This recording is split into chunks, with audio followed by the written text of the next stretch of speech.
Get ready, start. Sir, I rise to support the demands that have been placed before the House by the Home Minister.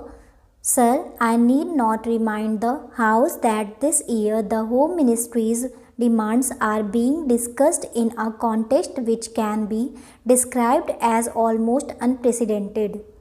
It is for the first time that we are discussing the demands of this ministry after the country passed through the period of emergency that rocked the very basic structure of the constitution and our policy and made the common people of our country realize that they have lost with the eclipse of their fundamental rights and freedom.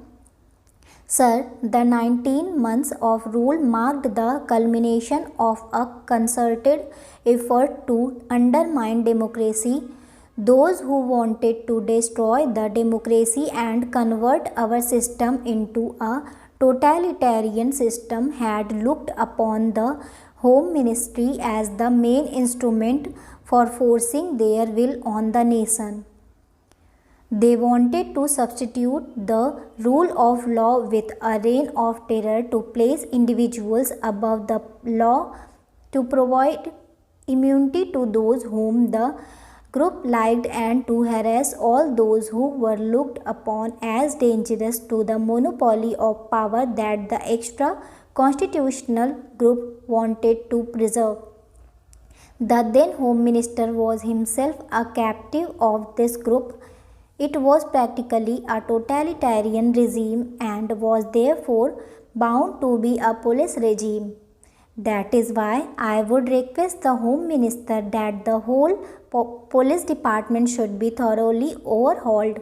Sir, I do not want to take the time of the House by listing the various agencies and organizations that were set up in the police department and the home department during emergency and before that. I also do not want to take the time of the House in describing the fabulous amounts of money that had been placed at the disposal of RAW and other agencies.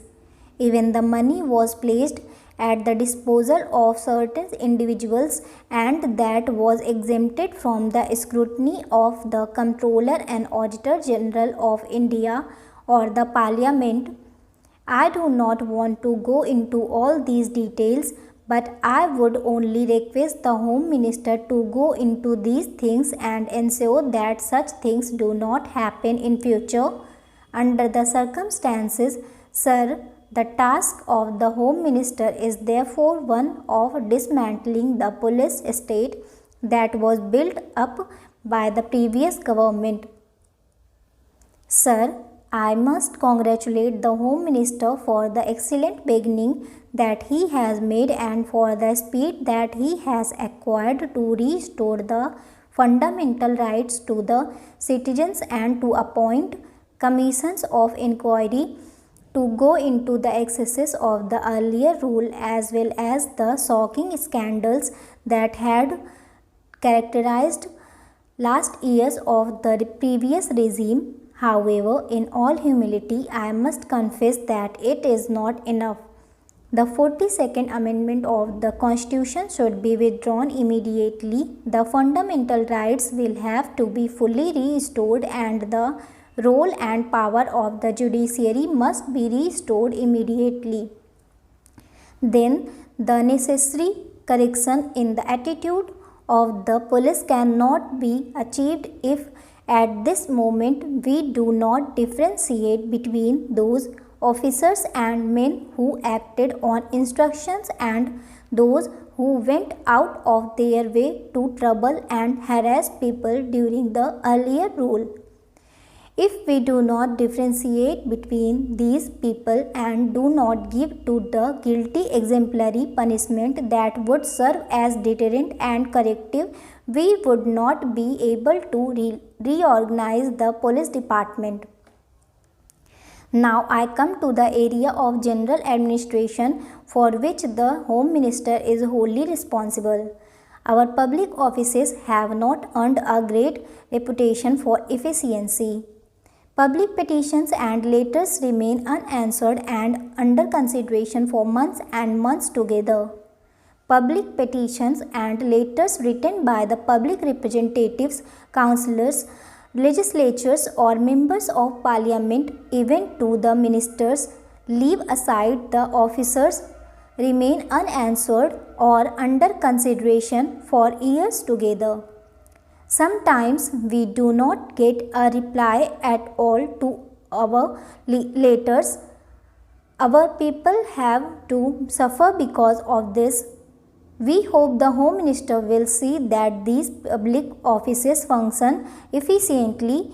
Even after 50 years of our own government, these public officers, especially officers like block development officers and the public officials, do not behave properly, and they even behave very badly with the public. The Home Minister should look into that so that the public officers behave properly and in a manner as to instill confidence in the people that it is their own government which wants to serve them and not to terrorize them. Within the time you have given, I want to draw the attention of the Home Minister to a very important matter. I know the law and order is a state subject. Honorable member was telling that our Home Minister has encroached upon this state subject. Sir, if some state governments and their chief minister and ministers behave in such a way which is against people's interest, naturally, Government of India have to take action against these people. Stop. Hello short हैंडियंस, welcome to my YouTube channel. ऐसे ही और hard words की outline और words differentiation की videos के लिए please video को लाइक, शेयर और चैनल को सब्सक्राइब करें and don't forget to press the bell icon. Thank you.